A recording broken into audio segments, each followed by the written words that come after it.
Hello, everyone. Welcome to the Stephen Kingcast, one man's musings on the works of Stephen King. Each week, I will review one entry in the bibliography of Stephen King in the chronological order of publication. And this week, I'm reviewing the 2001 adaptation of Stephen King's 1990 novella, Low Men in Yellow Coats, known more famously as the Anthony Hopkins starring film Hearts In Atlantis. Now, I don't have much memory of this movie. I remember seeing it. I couldn't tell you when. But I remember seeing it, and I remember thinking, it was. I mean, it looked nice, but I don't remember it having any substance. So this was one that I was actually very interested in revisiting because I didn't have much of a feeling one way or another. I remember being disappointed, but I wasn't sure if I personally wasn't in the right place, the right state of being, if I wasn't paying attention when I was watching it, if my interests weren't lining up with what the director was giving me. I don't know. I didn't know how I felt about the movie. So it was very interesting for me to revisit this. So this was one of the reviews that I was really, really looking forward to getting to.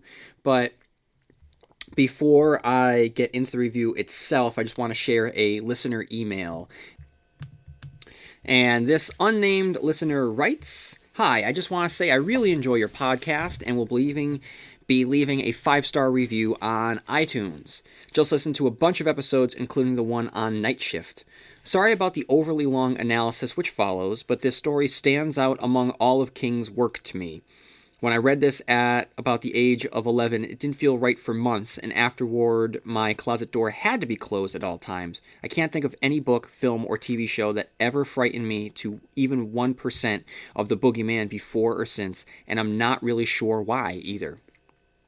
I reread it a few times over the years, but it was only when I listened to it on audiobook that I picked out a few lines that really shone a light on what I believe to be the true meaning of the story. I think there are enough clues to conclude that Billings is nuts, possibly schizophrenic, and killed the children himself. The boogeyman is a paranoid delusion. As you put it in the podcast, Billings is unlikable. His views on women, black people, Asians, children, homosexuals. He's basically a bigot. He discusses at times when he felt like smacking his wife because she deserved it. He mentions in passing about how he got so fed up of his baby and wife crying, he felt like throwing them both out of a window. I can't remember the exact wording, but obvious to most people that would be considered a figure of speech. In my opinion, it's one of many subtle clues. His backstory is one of a man forced into marriage by an unplanned pregnancy. He said he had to sacrifice his studies to do so. So immediately we know he's a man whose bright future is sabotaged by unwanted children with a woman he has no real interest in. The second and third children were also unplanned, and he believes that his wife deliberately didn't use birth control in order to tie him down. More resentment toward the wife and future child. Other points. He tells of how he would hit his child if he didn't stop at bedtime. Clearly, he's an abusive man already. Billings tells of his fears of mollycoddling the child, his fear of the kid growing up bad and knocking up some girl, mirroring his own life. He tells a story about how his mother warned him of the sea, and now to this day he is terrified to go into the water. Why include these details in the story? Is he hinting something about the nature of this man? There seems to be a paranoia about his children not growing up to his satisfaction. Can you imagine your son, a sissy, and a fear of them repeating his own mistakes? Maybe a fear that could be allayed by them not growing up at all. When they're that little, you don't get too attached to them. This shows fear of attachment, another example of callousness, and another suggestion that he dispatches them young for a reason. He has no respect for his wife, feeling that she slept with him so easily. She was not strict enough with the children. He talks with disgust how pleased she was with the third pregnancy. Perhaps killing the children was the best way to hurt her. One particular line seems way too obvious not to be deliberate. Christ, kids drive you crazy sometimes. You could kill them. The third child is a little different. He is happy, he loves the baby who resembles him. But again, he suspects Rita of deliberately tampering with her birth control. They moved and then began asking his wife if she has any fears. She says no, but fear starts to creep into his psyche nevertheless. First he says the house feels different. His wife suggests stress at work, but his paranoia grows. He starts to hear noises and can't wait to get out of the house. This sounds like paranoid schizophrenia. There was a remission of sorts, a spell of time that seemed to be too good to be true, but then all of his old fears began to creep back in. It's not until he sees muddy stains in the house that there is any evidence of the boogeyman again. But is this real? Did he make the mess himself? Did he imagine it? Accidental, like the others, but Rita knew. Rita, finally, knew. Knew, perhaps, that he was responsible for the deaths? Certainly she had little cause to believe a monster was responsible, having never seen the boogeyman or ever any evidence of it. The other explanation, she finally knew that Lester Billings had killed his own children, is far more logical. In fact, the more I go over it, the more clues there seems to be. But the rest is supposition. Is the boogeyman his alternate personality? The side of him his children instinctively fear? Sure, on the face of it, the story seems like a simple monster story, but there's another layer underneath. It seems like King wrote Billings' character in a way to make him both very unlikable and apt to blurt out something incriminating things, which I can't believe is just a coincidence. Anyway, thanks for reading. An unnamed reader, thank you for writing in. So those of you who are listening right now, this is in response to my review of Night Shift, and I was kind of dismissive of the Boogeyman short story, kind of using it as a punching bag, without really taking it too seriously. So this email is actually the second email, I believe, that I've received from a listener who is pointing out the truth of the story, and so kind of picking up my slack for not doing my job. But this is why I love this particular podcast, is because I'm not the end all be all, guys, and so I want more emails like this where you're able to share your thoughts and everything that you wrote. I mean, that's perfect. I mean, it makes so much sense. I mean, and then in terms of making an argument, I'm really in awe of how well you argued your thoughts and provided evidence. It was great. Just awesome job, everyone. Just make sure, if you haven't done so already, and you want to share your thoughts on Stephen King or your favorite story or disagree with me, feel free to write in at stephenkingcast@yahoo.com. And if you have not done so already, head on over to iTunes and write a review and a subscription, which would really help out the Stephen Kingcast and get its presence out there. I'd love to hear from you guys. All right, so like I said at the beginning of the podcast, this is all about Hearts in Atlantis, the Anthony Hopkins starring adaptation of the short story novella Low Men in Yellow Coats. So you know the deal. What I'm going to do right now, I'm going to get into the Wikipedia summary so that I will have a basis upon which I can build my analysis. Hearts in Atlantis tells the story of Robert Bobby Garfield, a middle-aged man recollecting his past, in particular the summer when he was 11 years old. During that summer, he and his two friends, Carol Gerber and John Sully Sullivan, experienced many things together. The most mysterious of which was meeting an older gentleman named Ted Brautigan, played by Anthony Hopkins. Bobby lives with his single mother, the self-centered Liz Garfield, played by Hope Davis, who takes in Brautigan as a boarder. Ted takes to the lonely Bobby, takes him under his wing, while his mother is busy with her job, including entertaining her boss as a way of paying off debt supposedly left by Bobby's late father. The two form a paternal father-son bond, and it slowly becomes evident that Ted has some psychic and telekinetic powers. These same powers are the reason that Brautigan has come to this sleepy town. In due course, Ted trusts Bobby with the knowledge that he has escaped the grasp of the Low Men, strange people who would stop at nothing to get him back in their control. After reading Bobby's mind and realizing that the boy dreams of owning a bicycle, Ted kindly offers Bobby $1 a week in exchange for his reading a newspaper out loud. Bobby quickly realizes that Ted has some other purpose in mind. Mysteriously, Ted asks Bobby to keep an eye on the neighborhood, looking out for any signs of the Low Men, like announcements about missing pets. Bobby sees one but doesn't tell Ted, afraid to lose his new friend. Bobby, Carol, and John have frequent conflicts with the local town bully, Harry Doolin, whom Ted is able to scare away by looking into his mind and finding out that his violence is used to cover up the fact that he is secretly a cross-dresser. However, at one point, Harry hurts Carol, and when Ted manipulates her dislocated shoulder into place, Liz arrives after having been raped by her boss and mistakenly believes that Ted is a child molester. She is confronted by Ted's ability to tell her the truth about what she has been through and how her behavior is affecting her relationship with her son, providing another reason that Ted must leave. That and the low men are closing in on him. Ted eventually is captured with the help of a tip from Liz. As some form of closure, Ted yells to Bobby as he's being driven away that he wouldn't have missed a moment for this, not for all the world. And later, Bobby mirrors the same feelings. Bobby is later confronted by Harry, but Bobby grabs the latter's baseball bat and beats him with it. Liz later finds a new job in Boston and moves the family there. Before he leaves, Bobby and Carol say their goodbyes and share a final kiss. At the end of the film, a grown-up Bobby, who has traveled back to attend the funeral of his childhood friend John Sully Sullivan, meets a young woman named Molly, who turns out to be Carol's daughter. Bobby produces a picture of young Carol, who had died in recent years, and gives it to Molly to keep. Analysis. The Castle Rock Lighthouse throws its beacon upon the waters and gets us ready for this Stephen King joint. We immediately are introduced to David Morse, making his third appearance in a Stephen King novel, the first being Langoliers and the second being The Green Mile. He's no stranger to Stephen King, as he's also one of his audiobook narrators. David, playing older Bobby, gets a package in the mail, which includes a baseball glove, a note, and a newspaper clipping. It invokes the beginning of Stand By Me, with Richard Dreyfuss looking at a newspaper clipping, and kicks off the flashback. Bobby attends the funeral of John Sullivan, and at the service, Bobby learns that he's the last remaining member of the trio that made up his friendship. David Morse does so much with so little, and it's unfortunate this movie isn't better, so he could have more recognition, because his hangdog face absolutely crumbles when he's told that Carol Gerber is dead. When he takes a drive to his old neighborhood, he sees that it's completely decayed. He breaks into the shanty that was once his home, and the flashback begins.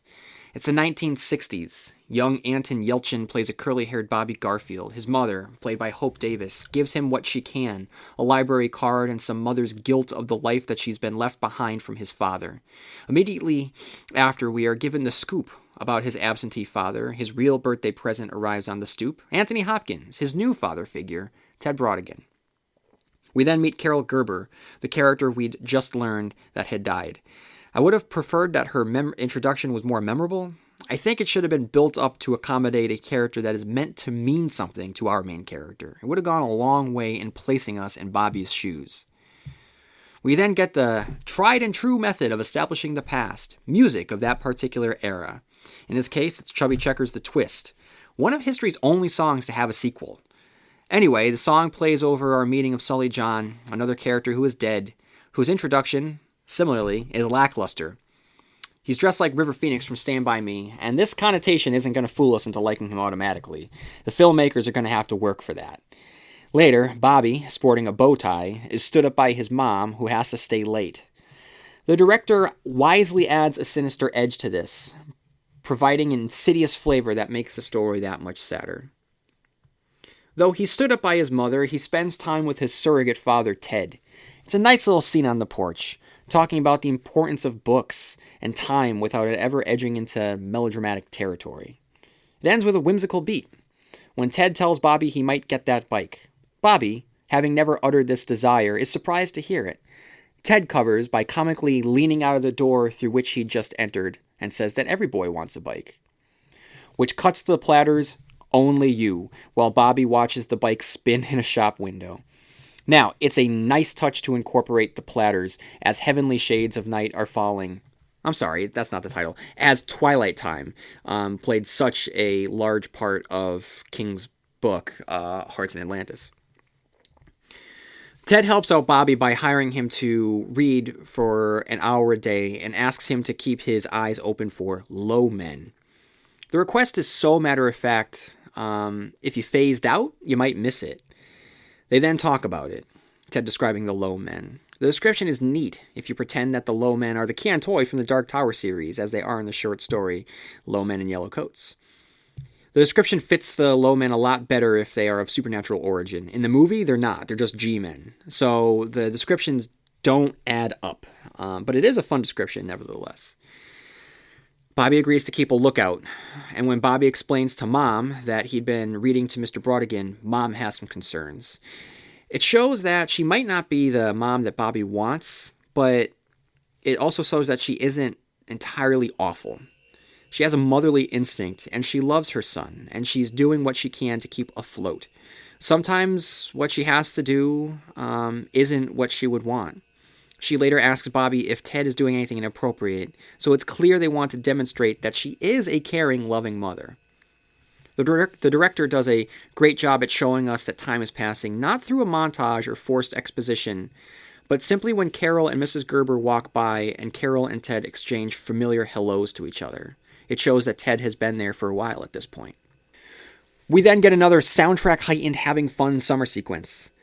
Unfortunately, I don't know Carol or Sully John as characters to care about them having fun, or how much they mean to Bobby, because they aren't characters at all. So here's the problem of the movie, and I probably should have talked about this a little bit up front. This movie suffers from a major identity crisis. It doesn't know what it wants to be.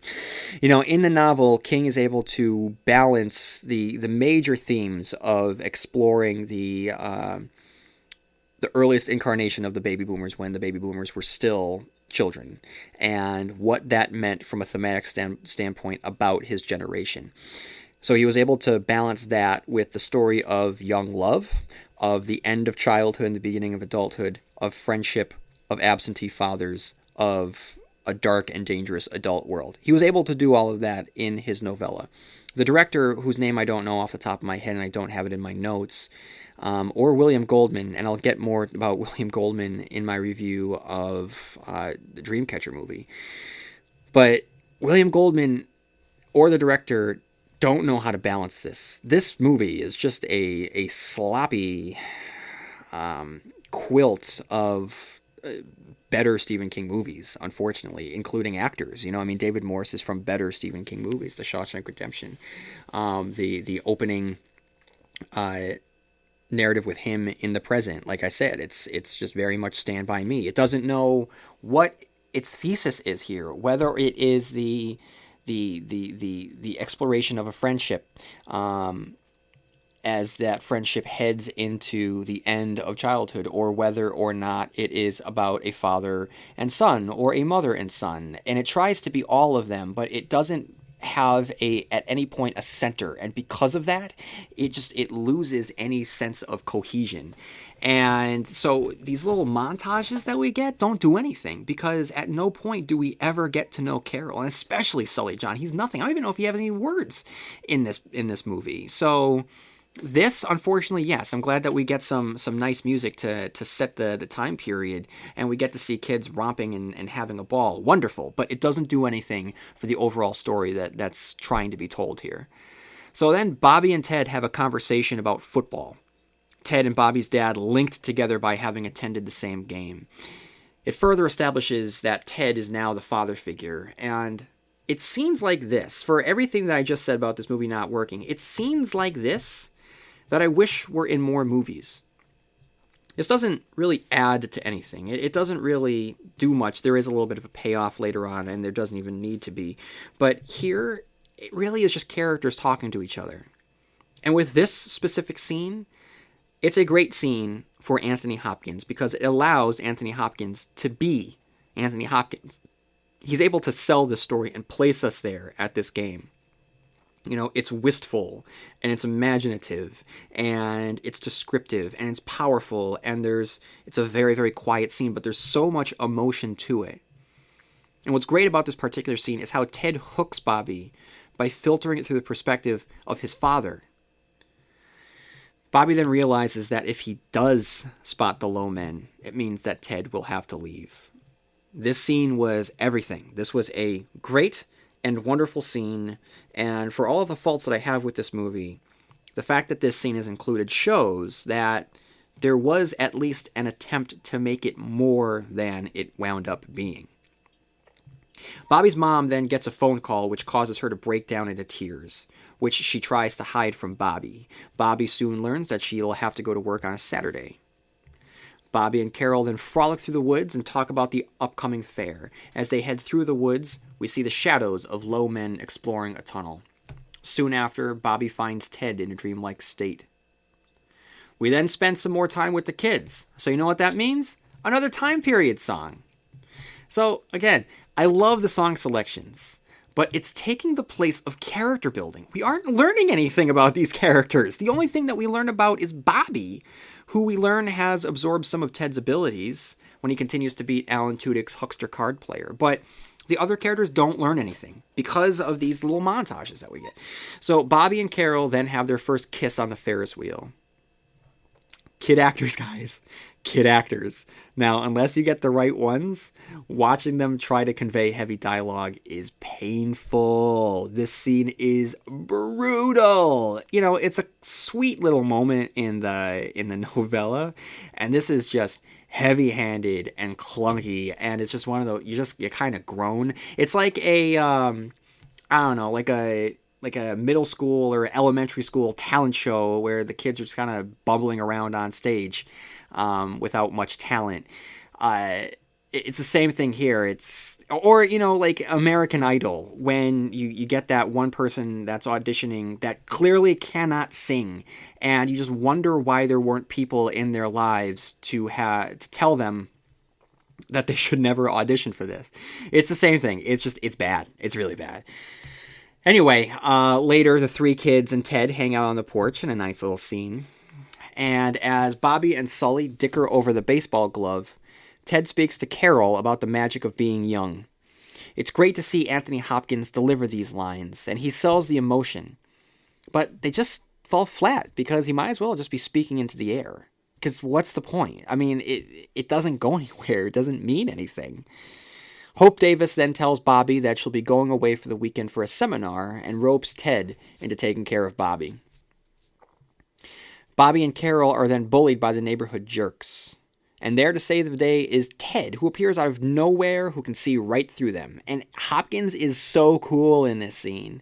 He completely dismantles the bully with his quiet strength. Unfortunately, it's a one-sided scene. Because the bully has zero reaction to the fact that he's been outed as a homophobic, self-loathing gay adolescent. He just stands there. You know, it could have been something, and Hopkins delivers, but again, kid actors, guys, kid actors. Soon after, the low men show up, but not Ted's low men, but Liz's low men. Bobby doesn't have the life experience to understand exactly what's going on, but he definitely understands that their intentions are insidious. Ted then takes Bobby to a dive joint in order to place some bets. This allows Bobby to get to know his father just a little bit more through a conversation with a bartender who remembers Bobby Sr. On their way out, they encounter the low men in a scene which conveys zero danger. Zero. Ted has to tell us that the low men are coming. And we should know that the low men are coming. Okay?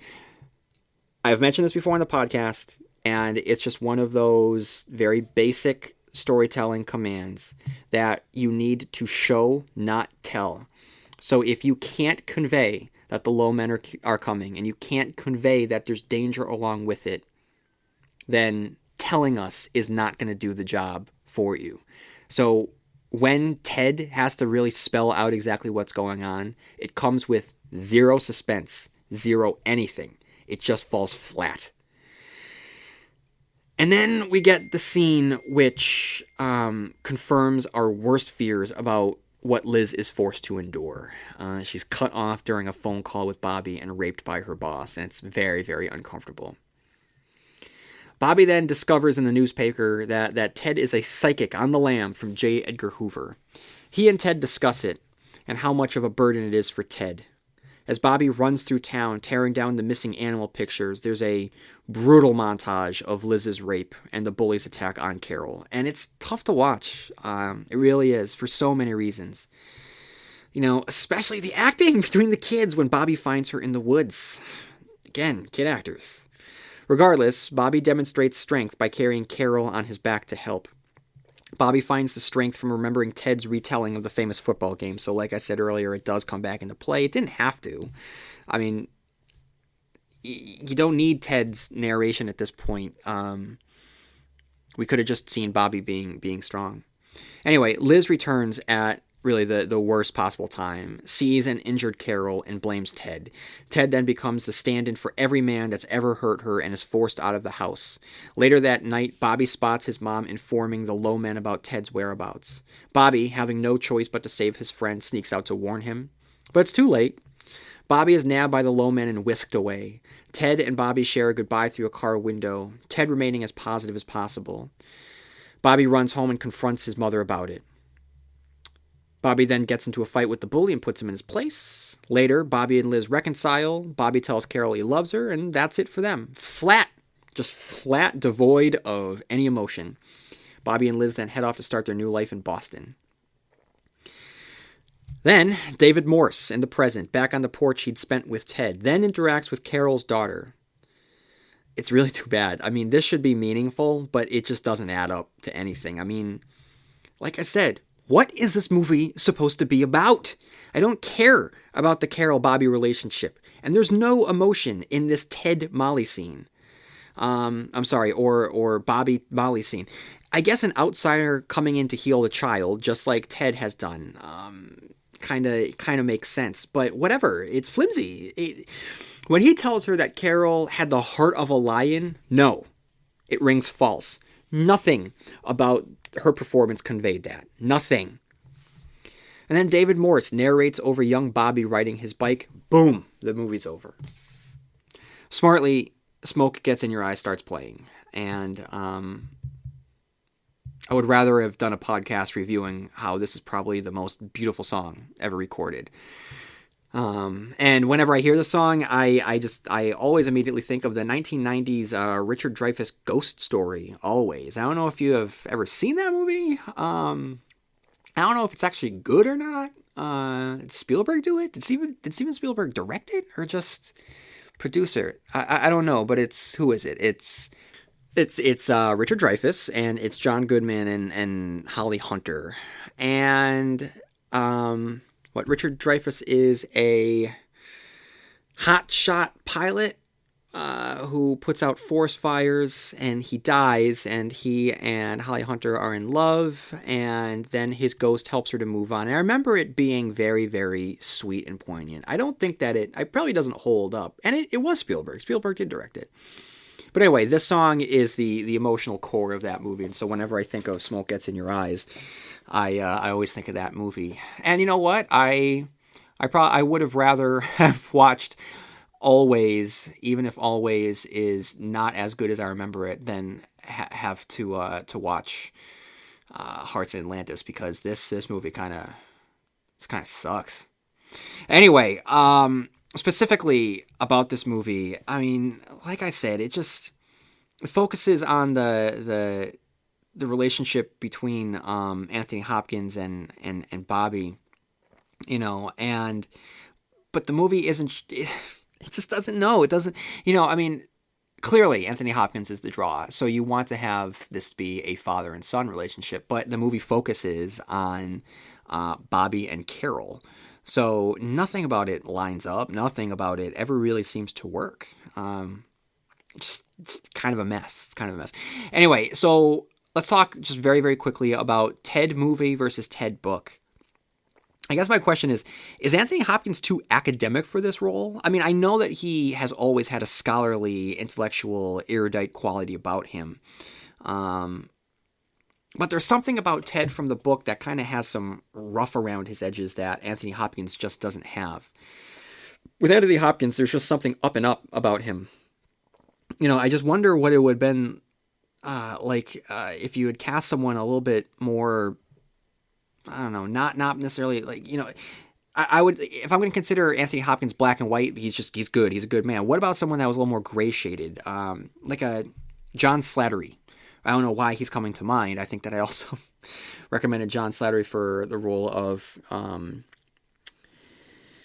Leland Gaunt in Needful Things as well. But I mean, what if John Slattery? I mean, there's something, about John Slattery that he can kind of pull a kind of an arrogant haughtiness to him that, whereas Anthony Hopkins always seems sincere. I think that John Slattery could kind of bring a little bit of interesting flavor to it. Anyway, that's it. Yeah, I've gotten my thoughts out there for my review of the Hearts in Atlantis adaptation. So if you have any thoughts on this, if you disagree, if you like it more than I do, please write into stephenkingcast@yahoo.com. And if you have any time on your hands, leaving a review on the podcast platform that you use to listen to the Stephen Kingcast would be greatly appreciated. You can follow me on TikTok, on Facebook, on Blue Sky, and on Instagram. Now may you have long days and pleasant nights, and I'll see you here next time where MOON spells Stephen Kingcast.